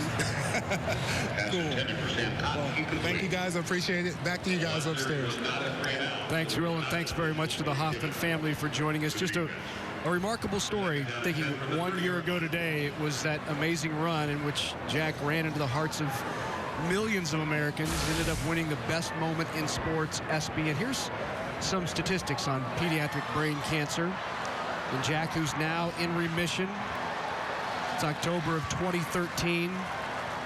And Jack is now paying it forward as there are some other young brain cancer patients who are looking up to Jack and want to meet Jack, and he's actually scheduled a visit with some others who are suffering from the same disease or illness that he had. He's got a 5-year-old Oliver. Ollie that has looked up to Jack's story and kind of his plight, and you just never know how far reaching a deal like this can go. And Jack, again, like you said, paying it forward and being in remission. I mean, that alone is a statistical anomaly. Yeah. To see where he's out and enjoying himself. Hats off to that young man and that family. There haven't been many penalties today, but there is one. Jake Cotton. Now, right now is where you see a little fatigue. Look at these two. Amir Abdullah on the right. No introduction for the man on the left. I mean, that is all Hollywood. And it's rare because number 8 is all business. That was a stare down. Boy, great pitch and catch right there. And there's that man. How glowing a report did we get on Charles Jackson this morning? And it was unsolicited, and I don't believe it was lip service. Let's go down to Will. Looks like he's with some characters. Yeah, you know, what's up with the hats and the glasses and the shades, all that good stuff? What's that about? Shoot, man, senior year, we're just trying to have a lot of fun. You know, it goes fast. You know, we can't believe we're seniors already, and we're just trying to have fun with everything we do from this point out. Just trying to have some fun. Yeah, it goes fast, man. It's been a long trip, and this is the last time we're doing everything. So it's time to come out, play some football, and then when we're done, have some fun. Well, the throwing competition, I was wondering, y'all do that every day? Every day? I don't think Bo will want to do that every day anymore. So it's just something that goes periodically or something like that? It's something you grab a ball after practice and just start throwing them. Just mess around. Awesome.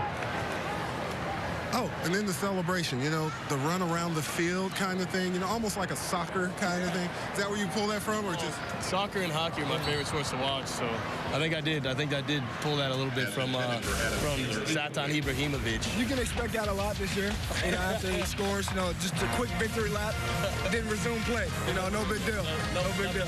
Now, do you guys get a chance to actually talk a little trash to the coaches when you do certain things, and that work? Oh, yeah. The defense will never hear the end of this. If this goes on like this, yeah, the defense is going to hear it for a while, especially until camp. Yeah, Bo messed up now, man. Yeah. He shouldn't have entered his name in that contest. Yeah. Now he lost. Now he had to stamp his name on that one. He lost. Yeah. He's gonna be not very happy. Well, thank you guys. I appreciate it. Back to you guys upstairs. All right, thanks, Will. Thanks to Amir and Kenny as well. Terrific carry there by Taylor. Yeah, you see him move the pile. He's a north and south guy. And he's a combination guy. He can give you some speed, he can give you some power. He's got just enough wiggle to keep himself healthy and not enough to jeopardize the defender's health. There he is again. And you can hear the pads crack. I mean, our parabolic mics are good, but a lot of that is that young man down there. He's laying some lumber. Riker Fife leading this drive for the Red offense. And a good look here. Givens at Adam Taylor and Sterrup. Both those guys have been really, really good. Sterrup, a 4-star recruit out of high school. Great read. Good pick by Fife. Riker keeps it himself inside the 5, near a first down to the 3-yard line. Zach Stirrup, 6'8", 315, out of Hastings, St. Cecilia in Hastings, Nebraska. So 3rd down and about a yard.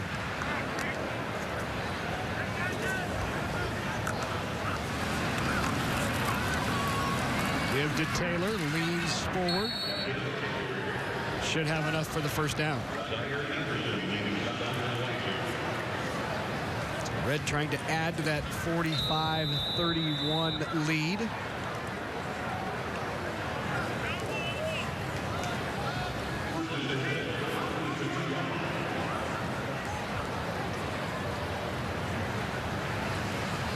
Now in is Terrell Newby.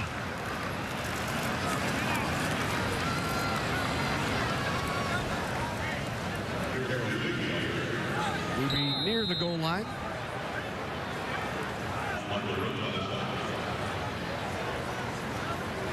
Newby rushed for 298 yards in his freshman year at Nebraska.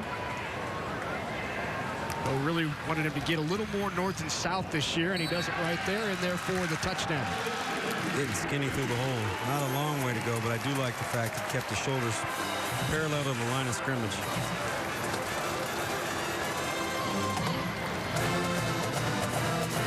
So Red on the board again on the touchdown by Terrell Newby.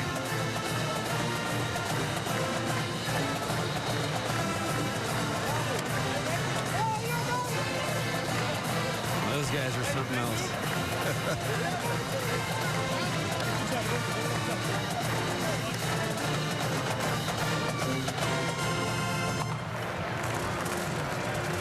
Crowd has not gone anywhere as the extra point up there, through and good by Grant Schumacher. So Newby with the touchdown. The drive led by Riker Fife. And that Red offense continues to look sharp. So we head to the final quarter of play from Memorial Stadium in Lincoln.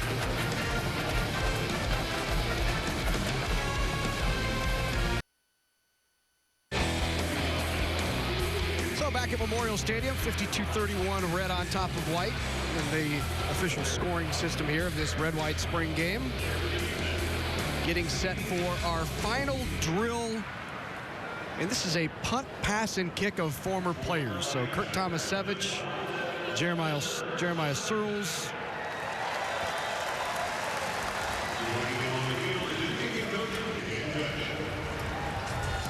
Former offensive lineman Jeremiah Searles. So there's Searles. Joining him on the field is former Nebraska soccer coach. He's also... So apparently Kurt Tomasevich has somebody holding his gold and bronze medal from the Olympics so he can compete here. Super Bowl winning Denver Broncos, Tony Veland. Tony Veland in the competition. And competing in the kick will be former Husker quarterback and current NFL referee Clete Blakeman.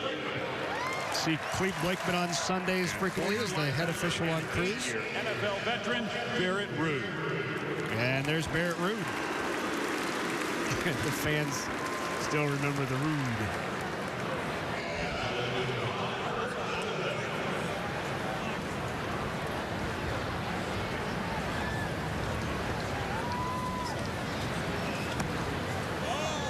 Tomasevich with the punt. Get an official distance there. 45, is that? Hey, you're a better mathematician. All right. So there's Searles getting ready to kick. Uh-oh. But Searles goes backwards, and his girlfriend Emma Stevens, former Husker. I believe that's a yes.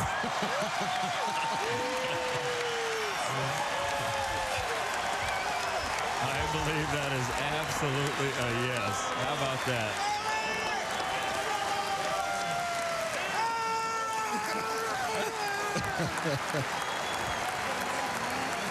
I'm getting out of before I see the dog pile. All the big guys congratulating Searles. Look, he's gonna faint because you just got to know this is not in his wheelhouse. His girlfriend, and I would assume now fiance, is Emma Stevens, a former Nebraska soccer player. I don't believe he probably had to ask. You think he said much? I don't think. So I'm getting down on a knee, and I think. Look, hey, is there a defib out there? Is there? He's a little heavy, isn't he? Oh. It's got me a little nervous. Like a cotton mouth. Get that guy some water. He said, hold on, I've got one more surprise. And Tony Veland.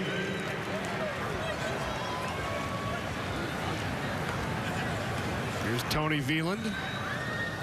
Played with Veland, didn't you, DB? I did. He can wing it. He's still got it going on. He came in as a quarterback. That's right. So now former quarterback and now NFL official Cleet Blakeman.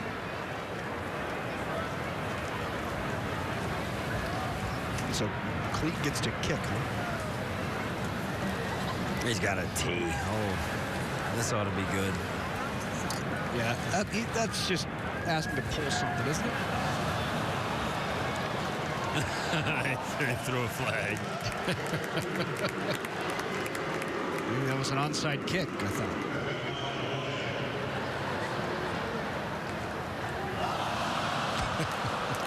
Is he still an athlete? So there's your punt, pass, kick, and proposal competition. Well, no, wait a minute. We need to revisit what Mr. Rude just did. There's a certain level of pride that goes into this thing.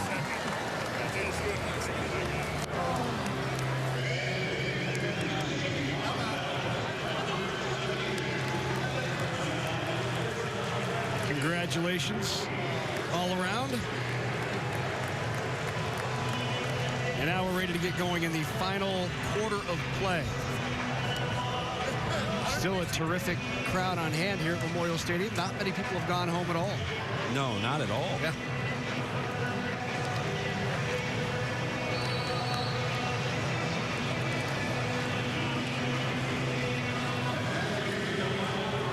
So in there, quarterback for the red team, or back in there, still in there at quarterback, is Johnny Stanton. Stanton with the give to Newby.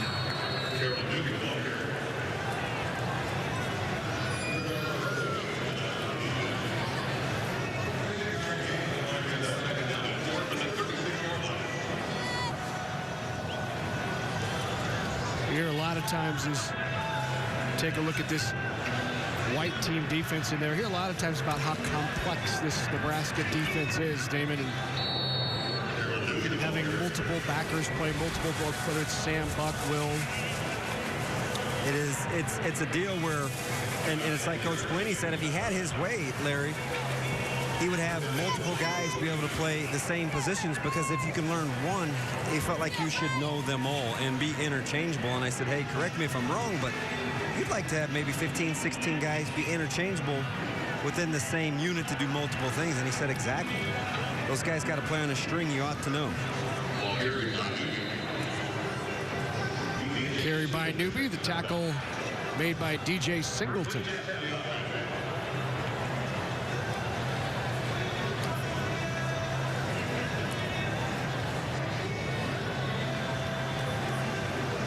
Coach Papuchis, defensive coordinator for the Huskers. Got him in the seam. Pretty good job of Santos and running with Foster. Let him off the line clean. Santos has lost a little bit of weight. His frame looks pretty good.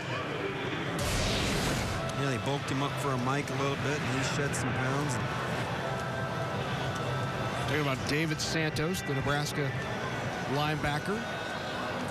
Buck linebacker out of Spring, Texas. Ranked second on the team in tackles last year. That play goes nowhere. That's one of those I think he'd like to have back. That's a give. Nice little crease opened up for Mr. Newby. Still in there, quarterback. There's Stanton, 8 of 10, 135 yards, 2 touchdowns, and he's hit Damon 7 different receivers. Share the wealth.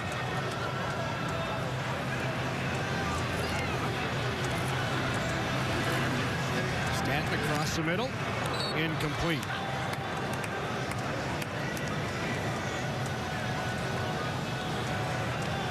I tell you, DJ Singleton has recovered nicely after kind of a shaky start in the first half. And drawing the ire of Coach Warren, he has responded.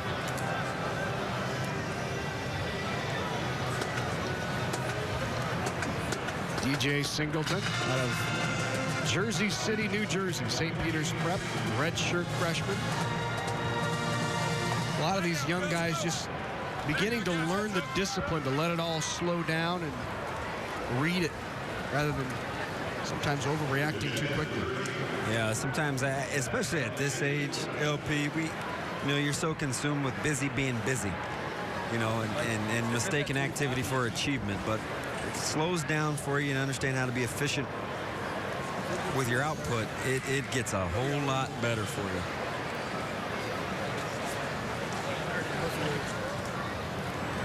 So Zach Darlington now in there, quarterback. Darlington wrapped up after no gain. Darlington, a true freshman.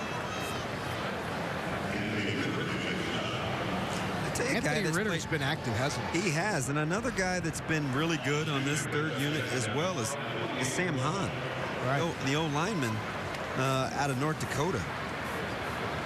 He's played pretty well.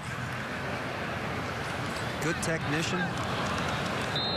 Incomplete across the middle. So we talked about the new divisions next year in the Big Ten Conference. We are going east and west. Nebraska obviously will play in the west. Here is Nebraska's non-conference schedule. They'll be taking on Florida Atlantic, play McNeese State, go at Fresno State. Yeah, a couple. Fresno, you never can tell. They'll have to replace Carr, but they bring back. And then, of course, back here at home in a game that many are anticipating against the Miami Hurricanes. And then they head into conference play. Started off with Illinois, then go to Michigan State, to Northwestern this year. Will host Rutgers, host Purdue, go to Camp Randall. That is as difficult a road schedule as you can have when you're at the big boys. You're at East Lansing, you're in Evanston. Yep. You go to Madison, and then you got to go to Iowa City. That is not going to be easy. That is a tough road conference schedule. You're going to figure out a lot on October 4th. And, of course, the plan eventually, Damon, to move to 9 conference games. They'll be playing 8 the next 2 years, but difficult to make those adjustments in the short term. How about that fill by Zaire Anderson? Goodness. Rumble, young man, rumble. That's right. I think Will Shields is on the sideline with the newly engaged couple. Yes, I am. How did you put this together? I mean, it took a lot of planning. Coach Bo's been really helpful to the whole thing. Mike Nobler and Tate Gillette in the Nebraska video office literally have been my complete liaisons through everything. I couldn't have done this without those guys. And then Coach Ells has helped me, and everyone really in the Husker support staff has been a part of this. And the fact I was able to keep it a secret for as long as I did, I'm pretty glad I could pull it off. Were you a little nervous there when you get through it? I mean, you did so smooth how you just put it out of your pocket and set it down. We were trying to figure out how we were going to do it for like a week and a half, and this seemed like it was going to work the best. And it was just sitting in my pocket, and I was like, just don't drop it. That's all I kept telling myself, just don't drop it and have to search through the turf feeds to find it. Were you surprised? I was really surprised. I didn't have any expectation or inkling at all that it was going to happen today, and it did, so. Awesome. Congratulations. It's a day to remember. Yes, it is. Thank you. Back to you guys. What a catch by Brandon Riley. And we've talked about what a terrific performer he's been throughout the spring. But, wow, what a grab on the throw from Armstrong. Goodness, you saw the total package to the hands catch, the the nice route running, and then the Louisiana Bayou as he tries to find pay dirt. 51-yard gain on the completion from Armstrong to Riley. Riley, a Lincoln product. Coach Bo was really impressed with Riley and his progress this spring. And his teammates love him. Right. Have confidence in him, right? I was talking to Ron Kellogg III Thursday night. Just glowing reports of Riley. Just says, as he's got his 4 receptions for 92 yards, that he's just a guy that wants to play, is going to find a way to play. He's not going to go away.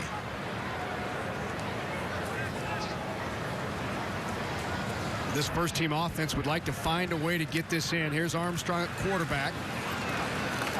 Gives it off to Amani Cross, who won't go down until he gets 3 or 4 more yards, and then inside the 3 to about maybe the 2.5. Taylor on the carry. Make that Taylor, not Cross. Well, their arms look just alike. Boy, he certainly went into pile. How you went into contact like Cross, didn't he? Well, you hear those pads crack?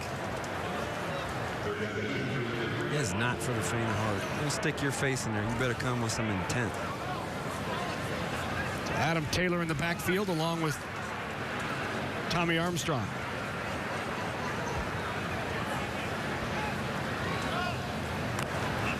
Turner, Riley, and Allen wide out. Rolling to his left. Armstrong driven out of bounds inside the 2. Boy, that was great feel to feel the heat.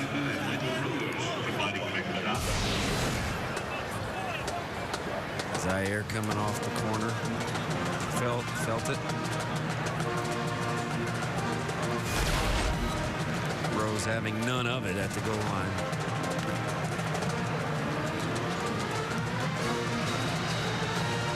So they'll try the field goal. In there to try it is Moro Bondi. Kicking game has been a little shaky. It has been. Missed extra point, a blocked kick. Bondi's field goal, no good. So work to do.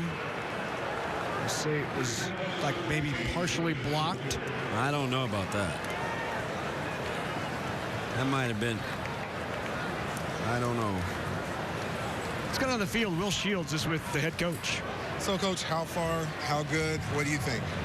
Well, today, obviously we mixed and matched a lot of different people, and, we had a lot of, number of guys that didn't play today, but overall, we had a good spring. I feel good about what we've done through the spring, and, we tried to have a little bit of fun out here today, but at the same time get a little bit of work done and put on a little bit of show for the fans, have some fun, and I like the way the spring came out. I do. I think we have a chance to be a good football team, but that's going to depend on the level of commitment our guys have between now and when we kick it off in August and then on past that time. So what about the spectacular catches we've had today? We've had some good ones, we've had some bad ones, but what about the deep balls that's got? I think that you saw some guys make some plays. You see some guys on both sides make some plays, but I think the biggest thing was I saw some guys who came out here maybe for the first time, and it showed. It showed that it was a little big for them, and they got a little bit caught up in the moment. But I think as everything settled down, I thought our guys settled down a little bit and played a little bit better football.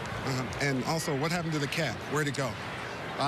He's back home now. He was tired. He got a little bit nervous with all this. Okay. Thank you, Coach. I appreciate it. Back to you guys. Bo Pelini joining us here as the offense gets ready for what should be one final drive here, if they stick to the script.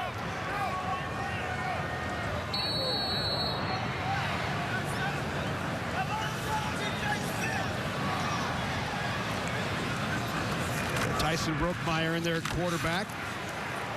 Gives to Newby.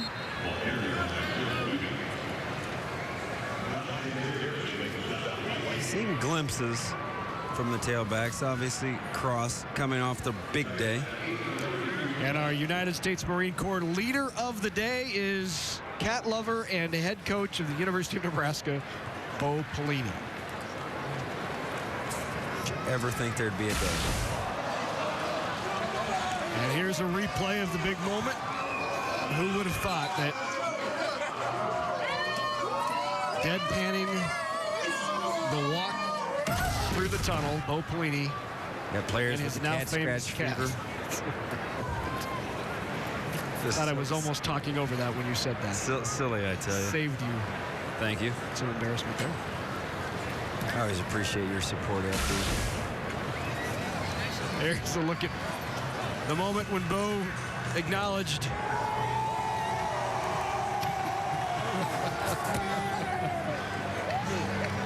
You ready? Let's go.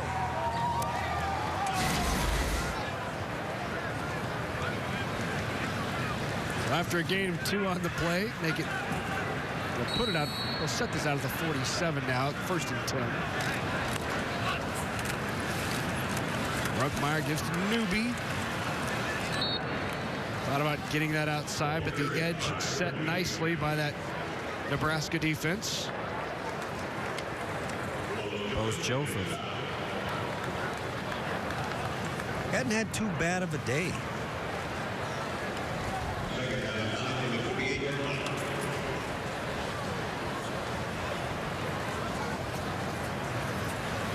Ruckmeyer back up top. Completion inside the 40. Banderas on the stop. David Sutton with the catch.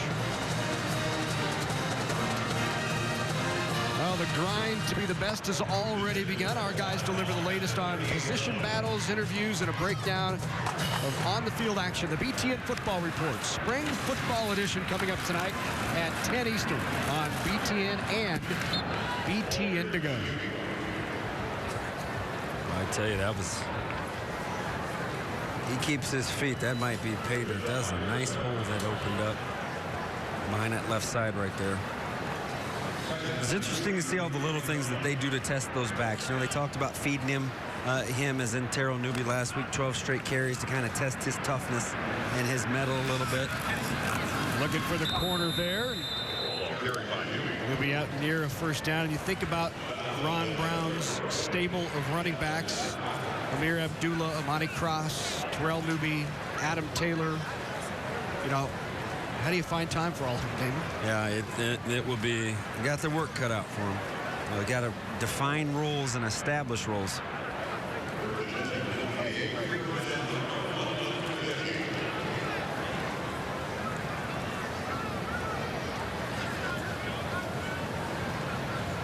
The 22 plays already run on the corner blitz to give him the backfield to Taylor.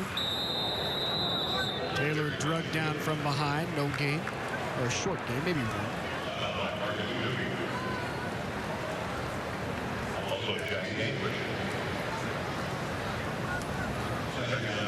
Bo really thought the level of maturity and understanding of this defense has really grown from where they were at this point last year. And you think about some of those routes that Nebraska saw consistently, some of those drag routes and pick routes that Nebraska struggled with. I thought they were in a much better position this year to manage those. Yeah, just from recognition alone, you know, having been out there in Sanity, he felt pretty comfortable. It'll be interesting to see if it comes to fruition.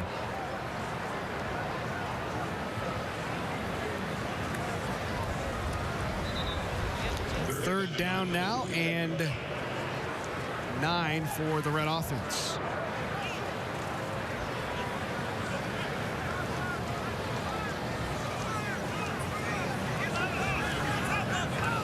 Ruckmeyer still in there, quarterback.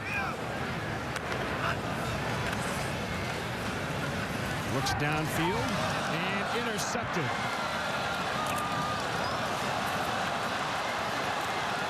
Still on his feet is Banderas with the pick. And that will do it.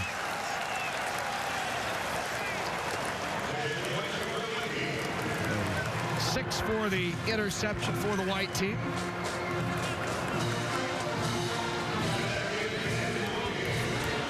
And that will do it for us here at Memorial Stadium in the annual Nebraska Spring Game. Along with David Benning, I'm Larry Putney, Will Shields for our entire crew. Thanks for joining us from here in Lincoln on BTN.